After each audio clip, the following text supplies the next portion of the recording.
Hello, welcome back to Tortoise Ridge. Today I am going to attempt to make a recipe where I condensed it all the way down to as low as it would go. I have no clue if it's going to work, but we're going to do this together. So follow along and we'll see what happens. Today I'm going to be making an Italian lemon cream cake, and this way you can follow along and take the notes, because I notice a lot of bakers will not give you the recipe except you have to find a link or whatever. So go ahead and take your time and write down the recipe, and then I'll show you how I'm going to put this together. So in here I've got my flour, and I've got my I creamed my butter and sugar because I don't think you want to see me whipping butter and sugar together for 6 minutes. So what we're going to do is we're going to start with the creamed butter, and you want to whip it for like 6 minutes because you want it nice and fluffy. Then in that you're going to put your egg,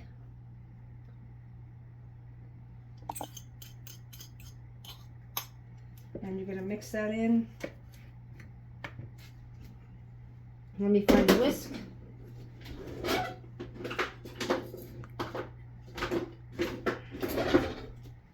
All right. So whisk in that egg.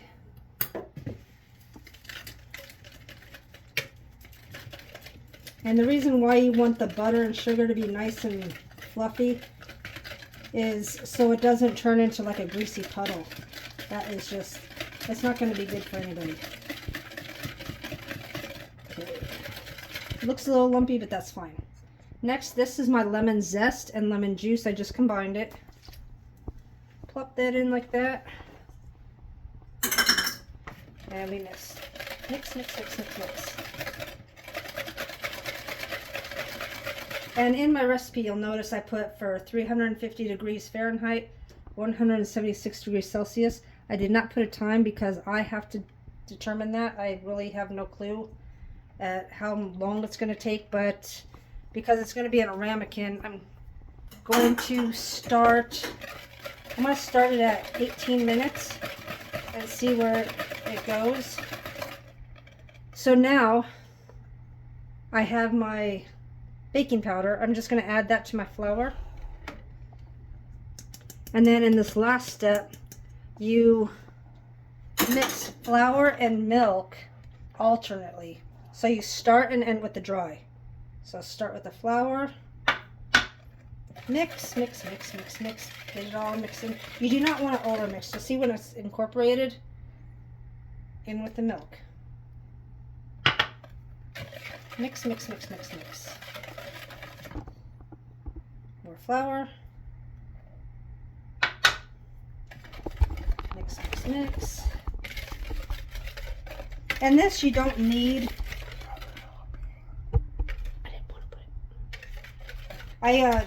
Tom was reminding me about the vanilla bean, and I wasn't going to put it in there because right now I'm just trying to save on ingredients, and that's why I'm doing the test cake, is because I don't want to use ingredients and then the cake fail, or I decide I don't like it, and this way I'm not wasting all my ingredients. So I'm going to add my milk. And this is something that I came up with. I looked at the recipe and I was like, I don't know if I'm going to like this recipe. So I wanted to just, I wanted to make it, but I didn't want a whole stinking cake. And, what if I didn't like it, And that's something that I always come across when I'm baking, is I'm always wondering, okay, am I gonna like it? What if I don't like it? Then I've wasted all of these ingredients. Okay, so, and like I said, I'm not sure if it's supposed to be this runny, but it is what it is. And so I've got a little bit left over, and I'm going to take some of my avocado oil, spray it in there. In this one, I put some parchment paper so I can pop it out if it turns out. And I was thinking about filling it with some my stabilized heavy whipping cream. So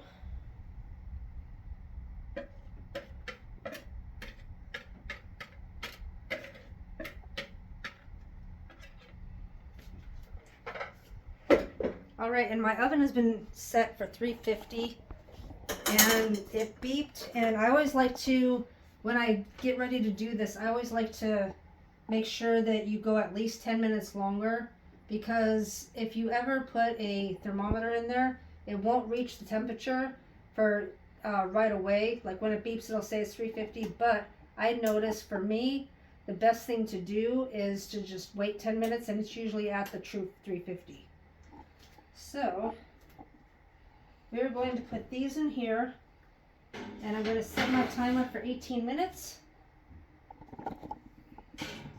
And then I will be back with you to let you know how long it did take. You know, if it... Welcome back, and I absolutely completed it. And so now I'm going to taste it because I still don't know how to taste. The only thing that I think I would do is back off on the butter a little bit, because the butter was kind of bubbling around, like it was like a little bit too much. So I'm going to taste it, and ooh, it's really moist. See how moist that is? So it's really super moist. It's still hot. You can see the steam.